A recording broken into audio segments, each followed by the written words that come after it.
My husband, who's always been all about work and neglecting the family? That day, he was supposedly out on a company trip. At the request of my lonely daughter, I found myself at an amusement park. There, I witnessed a shocking scene at the very same amusement park. Why is my husband here? My husband, who was supposed to be on a company trip, was at the amusement park. Beside him was a young woman and a boy around 3 years old, all of them holding hands. They unmistakably looked like a happy family. At that moment, I felt something snap inside me. So, that's what was going on. I had my own plans then. I approached them as they started to walk away, and deliberately called out in a cheerful tone from behind. Looks like a fun company trip, doesn't it? My name is Michelle Williams, and I am 38 years old. I'm a working mother, raising my 9-year-old daughter, Emily. I met my husband, Robert Williams, during a group date when we were both single. After 2 years of dating, he proposed, and we got married. Soon after, I became pregnant with our daughter. As 11 years of marriage pass by, the relationship between spouses tends to cool down. Recently, Robert has been promoted at work and has had quite busy days. He often comes home late on weekdays, and working on weekends has become the norm. Sometimes, he even stays overnight at the company. Even on rare occasions when he's home, he's always glued to his computer or phone. Gradually, the conversations between the couple decreased, and Emily began to act distant towards her father. If this continues, our family will fall apart. Feeling this impending crisis, I addressed Robert when he came home late one night. Hey, can't you spend more time at home? I wish you'd make more time for Emily. Then, Robert looked at me with an annoyed expression. Why are you nagging? Haven't I told you I'm busy with work? But Emily must be feeling lonely too. Aren't you her father? You can take care of Emily, can't you? Don't bother me with this anymore. Without engaging further with me, Robert headed to the bedroom. Left alone, I was distraught, wondering what to do next. Around that time, Emily brought home a drawing from school titled Family Picture. In the center, Emily and I were holding hands, and off to the side, there was a small figure, presumably representing Robert. Emily, why did you draw Daddy so small? Because Daddy is hardly ever home. I might have even forgotten his face. Emily told me this with an uneasy look. This can't continue. We need to reclaim our family bond. Seeing Emily's drawing made me determined. That evening, I confronted Robert when he returned home late. Hey Robert, do you remember what's happening 2 Saturdays from now? 2 weeks from now. Is there something going on? Is there something? It's Emily's 9th birthday. Oh, right. Of course I remember. Why?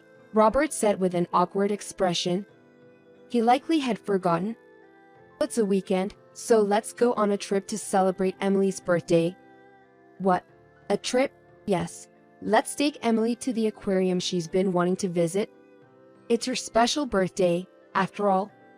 Robert pondered for a moment, eventually letting out a resigned sigh. Fine. I got it. We'll go on the trip that day. Really? Promise? Make sure you don't schedule anything else.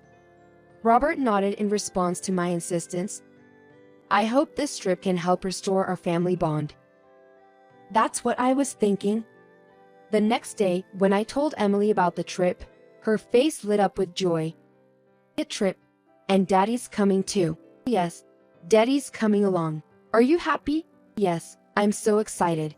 I can hold hands with both Mommy and Daddy at the aquarium.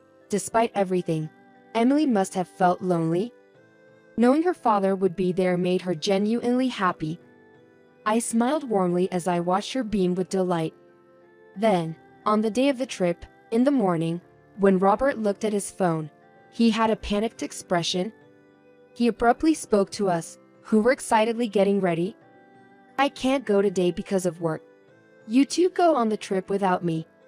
What? What are you talking about? I looked at Emily in desperation. She seemed on the verge of tears. Think about Emily. Didn't I ask you not to schedule anything today? I can't cancel work. It can't be helped. I'm leaving." After changing, Robert left the house swiftly, ignoring Emily as she tried to speak.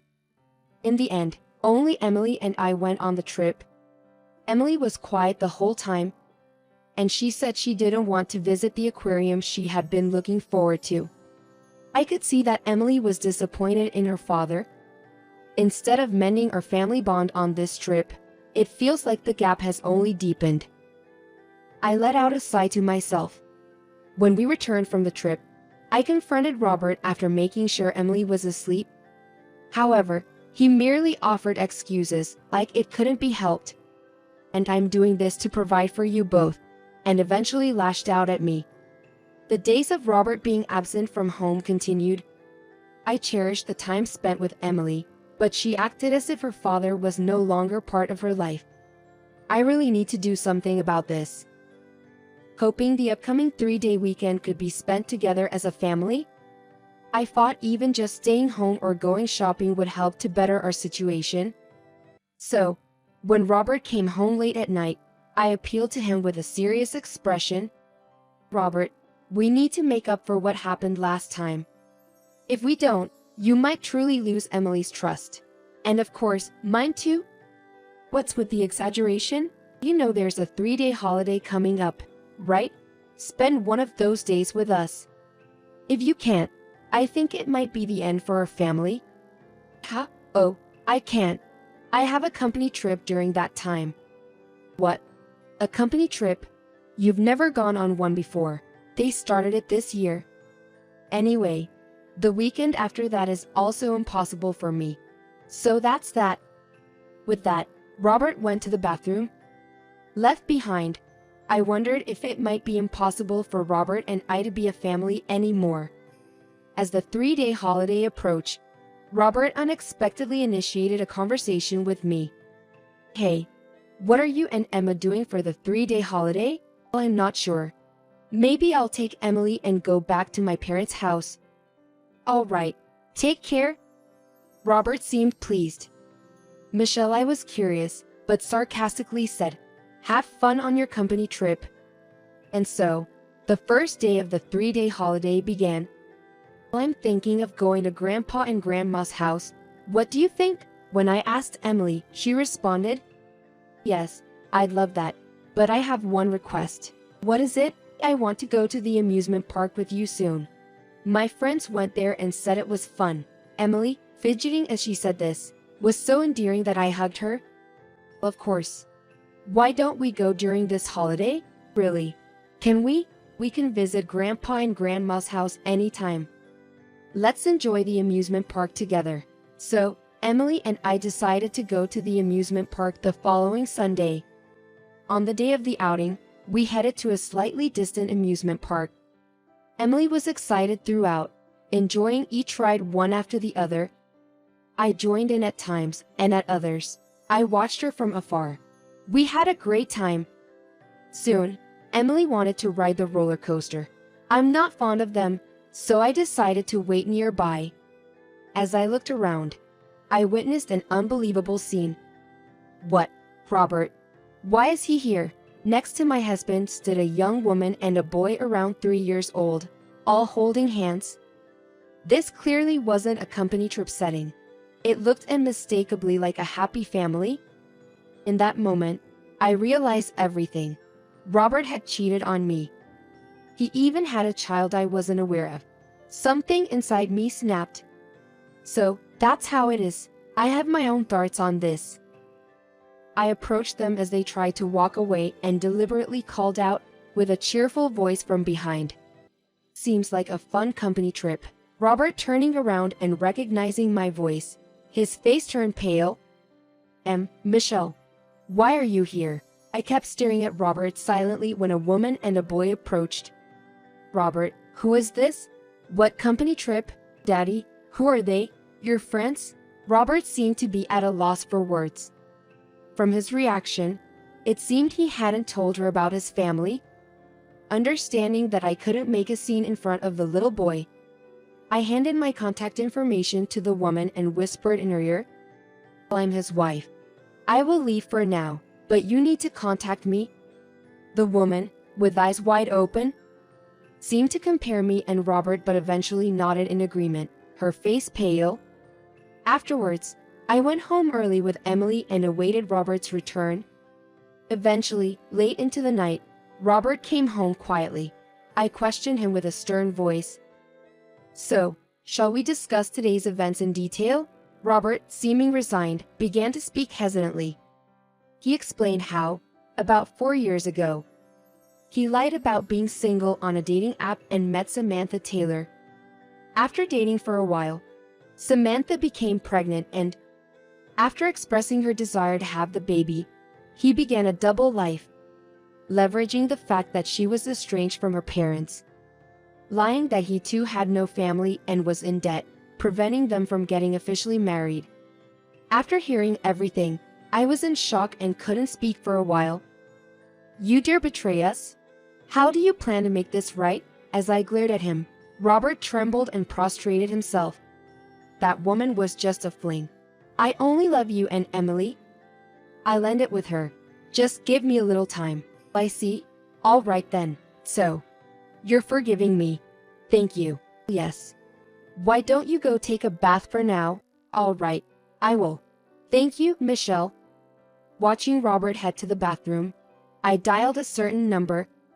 Soon, Robert, who returned from the bath in high spirits, turned pale once more. Standing there were both me and his mistress, Samantha, side by side. Samantha, why are you here? Michelle, what's going on? Samantha reached out to me before you came home. She said she wanted to talk, the three of us. I was shocked to find out Robert had a family. But I can't deny my own wrongdoing, having even given birth to his child. I'm lost at how to apologize. He says he'll divorce and be with me. But I plan to step back. I want to make things right. Seeing her plead in tears, I realized she, too, was a victim deceived by Robert. And that's when I hatched a plan to give Robert a taste of his own medicine with her. Robert, according to your wife, you told her that you'd break up with me since I was just for fun? That's the exact opposite of what you told me. What's the meaning of this? Samantha interrogated him, but he just mumbled, shrinking back. I let out a heavy sigh. Let me guess, you plan to keep telling each of us what we wanted to hear and continue both relationships. I see right through you. That's. What do you think you're saying? As I shouted, Robert responded with a voice that sounded on the verge of tears. Because I truly love both of you. I don't want to let either of you go. What? How convenient for you. Robert shivered in response. At this point, can't we just maintain the current situation? Both families can get along, and we can all live together. Wouldn't that make everyone happy? I was too stunned to speak when Samantha began to talk. Robert, I asked your wife about your real workplace. It's systems, isn't it? You've been lying to me, haven't you? Samantha, that's. Before Robert could come up with an excuse, Samantha sharply interrupted him. You're aware of N Industries, right? That's one of our major clients. But what does it have to do with anything now? With a puzzled look on Robert's face, Samantha continued calmly. I thought so. I've heard the name S Systems from my father. Your father? Yes. Though I once said I had cut ties with my parents, in truth, I had run away from home because my overly protective father, who loves me too much, suffocated me. My father is the CEO of N Industries. I had run away from home because my overly protective father, who loves me too much, suffocated me. My father is the CEO of N Industries. What? CEO? I contacted him for the first time in years earlier. I told him that Robert from S Systems, a married man, deceived me and now I'm expecting his child. He was furious. What? Robert grew paler by the second, looking increasingly panicked. But Samantha continued without emotion. My father is planning to inform N Industries about the situation and cut off their dealings with S Systems. By the beginning of next week, your company will be in chaos. Hey, If that happens, I'll be fired. That's not my problem. We're breaking up. But I expect you to pay child support in full. Be ready for that, Samantha yelled at Robert, leaving him in shock. What? Samantha, are you saying you're leaving me? Why are you surprised now?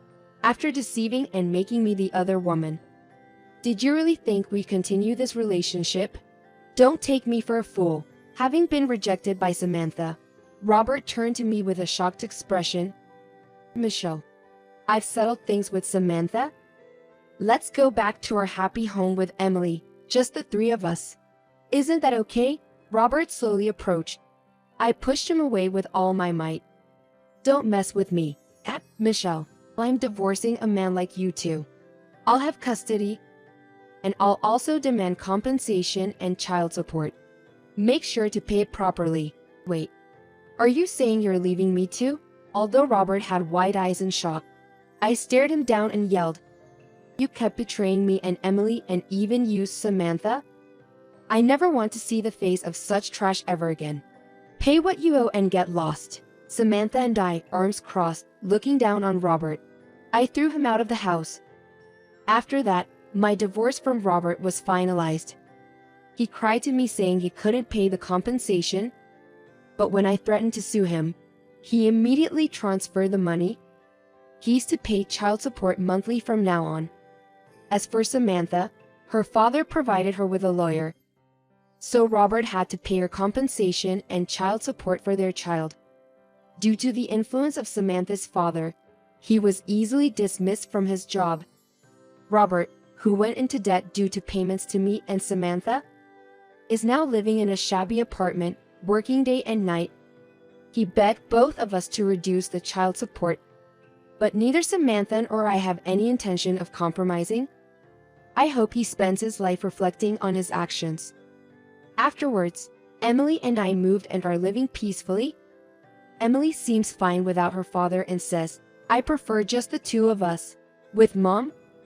As for Samantha, she went back to her parents' house and seems to be raising her child. We don't meet, but we occasionally email each other.